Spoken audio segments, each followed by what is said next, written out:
I would like to introduce our guest speaker today, Mr. Lee Sled, who is an instructor in the English second language. Right. So Lee, I'm going to have you come up and get started. Well, thanks to Deb for inviting me. I'm in this class because I need to use email as a professional. I don't consider myself unprofessional, but I've still got a lot to learn, and I just want to master this tool. So I really appreciate Deb letting me join the class with you guys. What I have for you is pretty short and simple, but it deals with what I do in my day-to-day work a lot, which is try and teach people how to be better writers. And also, all the students that I work with come from other countries, come from other backgrounds. So I put a lot of thought into that topic of what does it mean to be a good writer? What do I need to teach my students so that they can be professional when they get to college? And if they, I teach both immigrants and international students, so some of them are going to live here and enter the workplace here. Others may go back to their countries. But I'm going to start with something that, there's a lot of stuff kicking around the internet, so give me 1 second here. Okay, we already got an internet. Here, I'm going to keep the title top secret for just a second.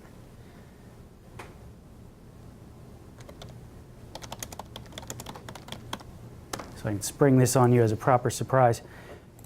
There's a lot of memes kicking around Facebook and the internet, and I'll start you with one of them I saw not too long ago. You guys can read for yourselves.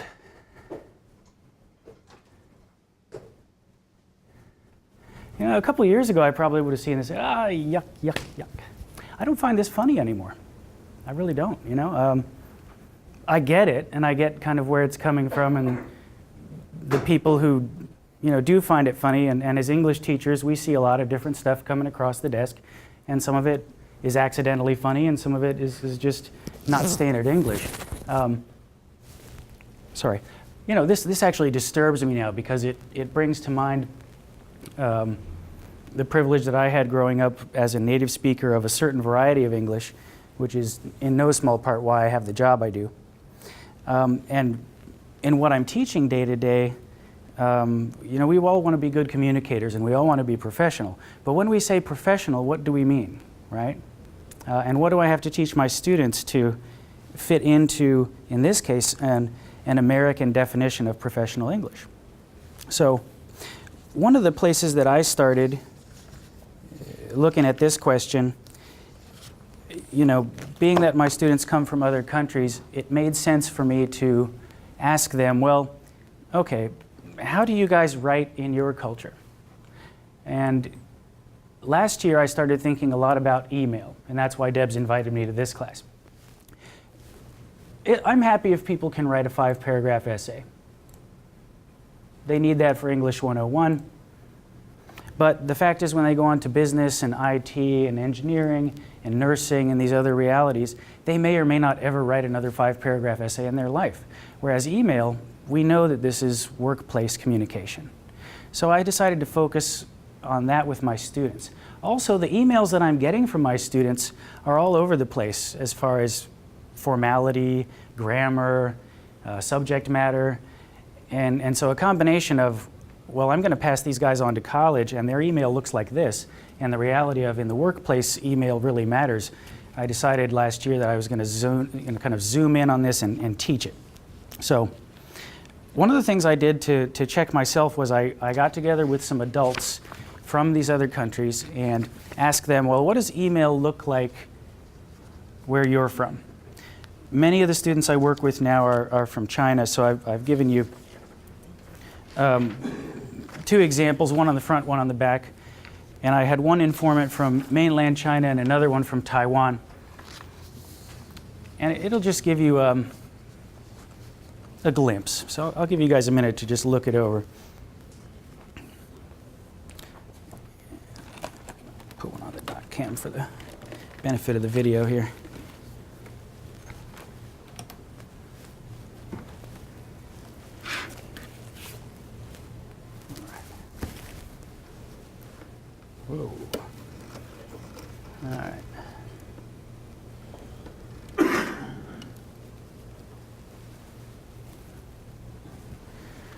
Okay, I guess I'll start with the mainland.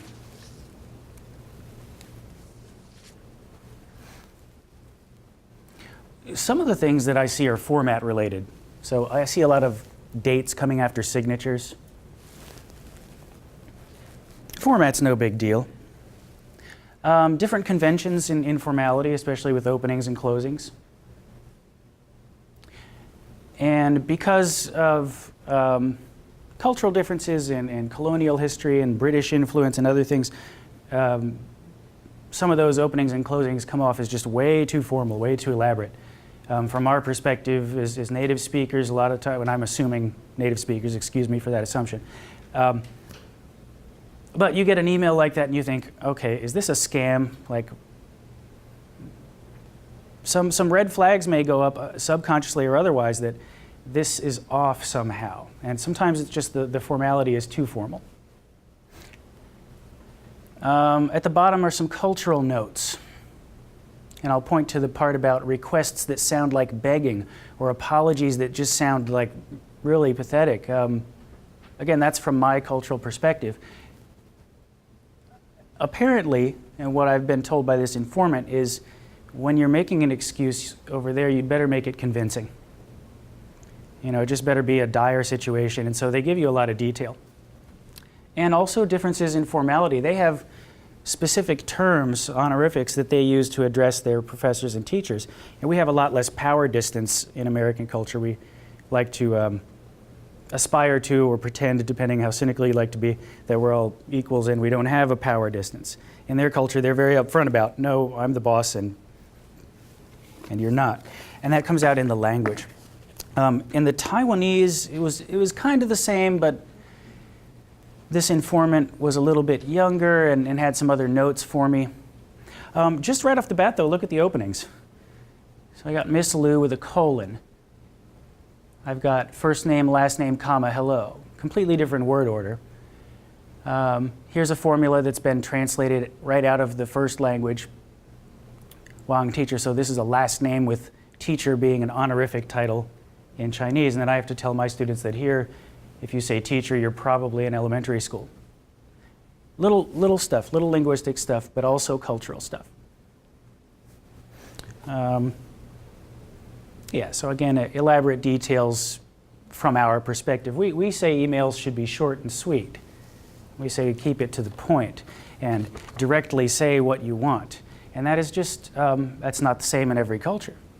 I was, here at the college working with somebody at one of our front desks, and I noticed the gentleman was not giving me a lot of eye contact. No big deal, different cultures. But, am I aware of that? Am I aware that, because the way I grew up, no eye contact meant, what? I'm not interested in you. You're not a person I want to be friends with.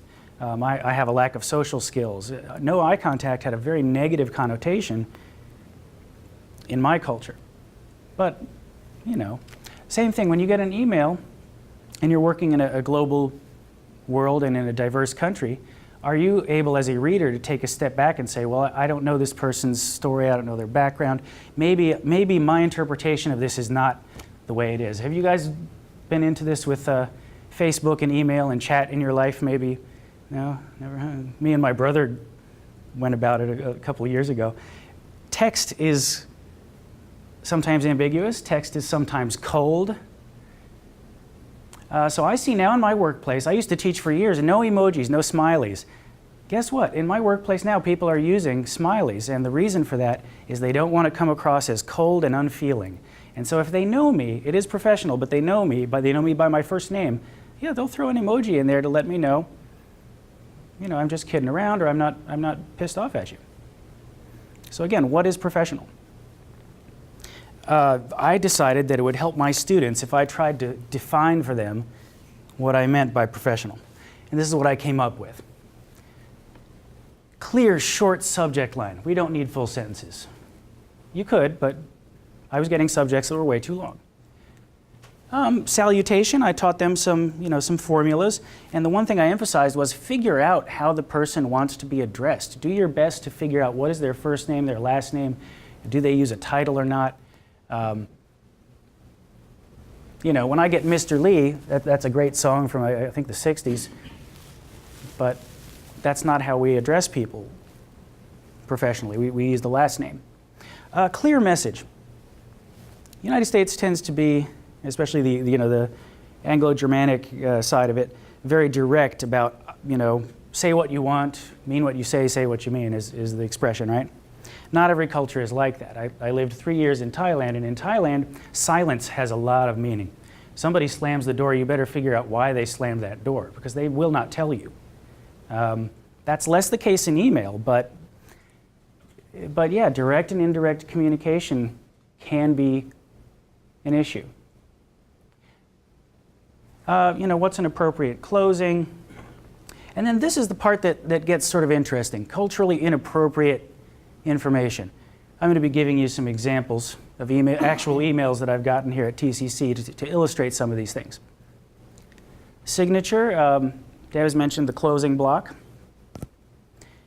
And, with the world of text, it's really easy to click send. And it just doesn't look professional, as you guys know, if somebody didn't bother to look it over and they've got really obvious spelling and no capitals and stuff like that. It just has this feeling of they didn't care about it. So this was the point system that I put together for folks. And it's 4 points here, 3 points here, but a wide range of potential negatives on the cultural stuff. And that might seem kind of mean until I give you my examples. So here's how this will work. I've got 4 sets of examples, and if you could, thinking about the rubric or just your own impressions, what's the issue with the number 1 email? There are people in the world that do judge on a lot of criteria. They say, oh, well, this person doesn't spell right, therefore they're not intelligent. Is there stuff like that might jump out at a more critical reader? Number 1 looks pretty good. The only thing I'm going to see is the opening. There's some capitalization in the opening. Yeah, there's a lot of stuff. Little grammar here and there, but I am not Mr. Lee. Well, Mr. I'm just letting you know I'm Mr. Sled. That's the last name. Mr. Lee is fine, but this person is not clear on the forms of address. Periods. With the email functions, I got the message. I would say if I use these points, that would be an A email. I would just say, hey, clean up the opening a little bit. Yeah. So editing, right? The only thing this person could do is pay attention to the form of address, who's the name of the person you're addressing. Clean up the punctuation a bit. Take a look, please, at number 2. Well, these are coming from student to teacher, so it's kind of in between. They do know me, Yeah, they should have been right? professional. But I'm teaching professional email with this rubric. And so, are there any issues with it? And if this was an email, I want to prepare them for the real world of business and all that. If they're sending this, Teacher? is it professional? It feels like this interpretation is coming from a native speaker of a certain language that is trying to translate Exactly. the way you speak, Yeah. but into English. So there's Yes. no formality to it. It's just Yes. like jop, jop, jop, jop, jop. A lot of But people it makes do, sense yeah. in a way. Yeah. I moved you on to number 2, and I got caught up in a conversation back on number 1 here. Can I ask your name? Rashid. Rashid pointed out on number 1 that actually there might be some confusion as to what this person wants. The very last line, either they're using a translator or they're just having some issues, but I give you a copy of my book of the test. I believe that they attached a file. Like, basically they're saying, I couldn't do the homework on time, here it is. It is what it, but I had to read it a couple times. I booked the test, so here's the evidence of me. Again, this cultural thing of I'm going to provide a doctor's note, I'm going to provide concrete evidence, which actually in my college class, I don't ask for that. There is no excused absence. You're absent, you're absent. Do tell me so that I know that you're okay. But again, don't tell me all your personal information. And no, you don't have to provide proof. So there's different things going on here. They're having some computer problems. Is there a solution? I mean, as far as communication, again, first question is, does it function? I think I got it. How is it in terms of formality and presentation? We got grammar issues that could be edited, and that would help to clean it up. What about the opening? First one called me Mr. Lee. What's the second one called me? Teacher, which is very honorific in other cultures. But again, I feel a little bit like kindergarten when I hear that. And it's cute and it's fine and it's fun, but I really want them to get that before they move on to college. It's like I have students that ask if they can go to the restroom. I don't want them to enter the college class in TCC and do that. You know, accidentally, I did lots of accidentally funny things when I was in Thailand, believe me. Stories, but I don't have time for them. The one I will tell you about is it relates to the nose. All right, and it's not too nasty, don't worry. But you know, different cultures, different ways of doing things. If you're in Thailand and you're on the bus and you have little allergies, what are you supposed to do about it? Well, my culture, you know, no problem. Okay, yeah, I got it. I got it covered. You take care of that. Thank you very much. Put that right back in my pocket. And then I'm going to shake your hand. And the Thai people are like, whoa, you know, number one, why did you put that back in your pocket? You know, and you want me to shake your hand? So the correct action in the Thai culture is this. All day. And if I do that, my stepfather, who's from England, he will blow a fuse because that is exactly wrong in his culture. It'll take about 2 sniffs before he says, get a tissue. All right, total opposite behaviors, and one is okay here and one is okay there. Same stuff can crop up in your emails. How about number 3? Beautiful. There's a little backstory to number 3. A little too short. It was to the point. Does it seem like, I mean, there's not even a capital or a period or an opening or a closing. Does it seem like they just tossed it off like because that's how I felt. As it happens, this particular student, the homework they attached was 100% plagiarized, which indicated that, yeah, they were kind of in a hurry and not putting a lot of time into it. So they were trying to convince you that it was their homework. Yeah, my homework. The my is the key word, right? Now, I can say that I responded with the same brevity. I gave a 2-word response, having identified it as plagiarism, and I said, you're 0. Ta-da! You know. I do wish that student the best, but it probably didn't work out very well. Number 4. Number 3 was easy. These are real emails, and it is a, you know, the professors get around the water cooler, have a chuckle, but I mean, we don't want anybody to have this sort of embarrassment in their professional life. So we do need to teach what's acceptable and not acceptable. Now that's my job and those are my students, and I don't expect anybody in this room having that sort of misunderstanding. But from the reader's side, again, maybe you go into international business, you go overseas, maybe you get some diverse clients and people in right here in the United States, you hire somebody. I would just say take a step back and, you know, I'll laugh at the water cooler, but you know, it's just a misunderstanding. It's just a cultural thing. How do you have the conversation with your coworker or your colleague to sit him down and say, you know, and I've had a lot of these conversations for various reasons, you know, for various reasons. And they're delicate conversations, but it's a worthwhile thing to do. But whatever it is, whatever impression you're taking away from the email, whether it's in your face like this one or something where it doesn't quite feel right, do take a step back as a reader and cut somebody a little bit of slack. Don't put it in the round file so quickly would be my request. To me, the ideal world would be where adaptation is a two-way street. That's not how it always functions. When I was in Thailand, and today there is still one dominant group in the country. They live in the central Bangkok area, and they run the show. They determine what's taught in the schools.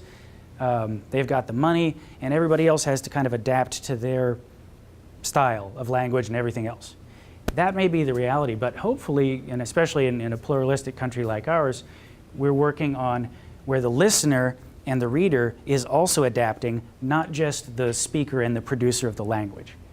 I can't make that happen as one professor at TCC, but I can encourage us to think about it so when we go out in the world that we are not just good communicators in terms of, well, my grammar is perfect, but how do you receive somebody else's grammar when theirs is not quite perfect? Are you going to judge them or are you going to work with them? That's the question that I'll put out there. And again, an open question for all of us, what is professional? This one falls short, all right? Number 4 falls short because in my culture, if it's below the belt, we don't want details. If it's in the bathroom, we don't need a lot of information. And that's just something that I provide to my students, and that's where that thing on the rubric is of TMI. I teach them what it is and how we define it in my culture. Now that I teach email, I do teach it using these anonymous examples. And yeah, the language that I provide is I'm having a personal issue, I'm having a health issue. Yeah, because people need to know what to say. What am I going to say? And they also should know that, you know, if you want to come to my office and talk to me about it, I'm here for you, and as a professor, I will support you, and you know, tell me. Go ahead and tell me. I'm not a psychologist. I'll refer you if you need help. But I would advise them also not to put all that in email because it's going to be stored on the state server for 5 years because anybody can forward it to anybody. You know, we have to have that conversation too about security and personal information. But I also, you're right, I give people the accepted formulas that you can use in a phone message or an email for that. And I should do it at the beginning. Again, what's professional, your note on British culture, you get a PR email. My stepfather, my mom live over in England. And so yeah, dear sir, that's still the standard, dear sir, madam, standard format. Americans tend towards informality, we like it. And there's also a sense of we make friends faster, we move around a lot. And so a lot of advertising, especially here now, is deliberately informal. You may be getting some political emails and they kind of trick you into opening them by sounding like one of your buddies, right? Like, hey Lee, I mean that's an extreme example, but hi, again, on my email at TCC, I get a lot of emails that open with hi. So what's formal enough is very cultural. And you know, what is normal is something that it's worth pausing and considering as a reader or a sender, because for most of the business world and even the college professor world, these things are simply assumed, and it's assumed that everybody knows. Nobody ever comes out and says what the secret code is. It's assumed that you learned it in some other class before you got to my class, or you learned it before I hired you. And that's where people, I think, get into, not danger, but misunderstandings and then judgments. Yeah, you know, thanks, right? From my American perspective, it's like, I didn't need that image with my coffee. But there it is. And it's not the only one, and you know, there it is. These are extreme examples. There are subtler ones that, again, just they raise a question in your mind or that doubt of like, where's this person coming from? What do they mean? And at some gut level, you may even have an emotional reaction of, do I trust this person? Do I want to work with this person? You know, in business, it's about relationships, isn't it? About trust and especially sales. And so whether it's your coworker or a customer or a client, if we're all sort of mindful and thoughtful about what could be happening, it's okay to just say, I have no idea what's happening, and then just refrain from judgment until you can talk to the person. And that's my last point. Remember your phone. I get into so much trouble with email when I could have just picked up the phone sometimes, instead of even worse on the phone with your thumbs, you know. Sometimes, especially sensitive, emotional, misunderstanding, conflicts, things where I'm stressed out that somebody's evaluating me negatively and it's going to affect my job security or whatever's stressing me out, best thing I can do is walk down to the office, knock on the door, and sit down and talk to them. And if I can't do that, pick up the phone. Because a lot of the stuff that happens with email may not even be cultural. It may just be like, this is not the best medium for the communication that you need to have. So I do appreciate your time, and I wish you guys the best in your professional futures. And I think we can all be professional without being uptight. Let me put it like that. We can be professional enough and have functional communication if we're thoughtful, as always, about the audience and the purpose. All right. Any questions? Thank you. Thank you.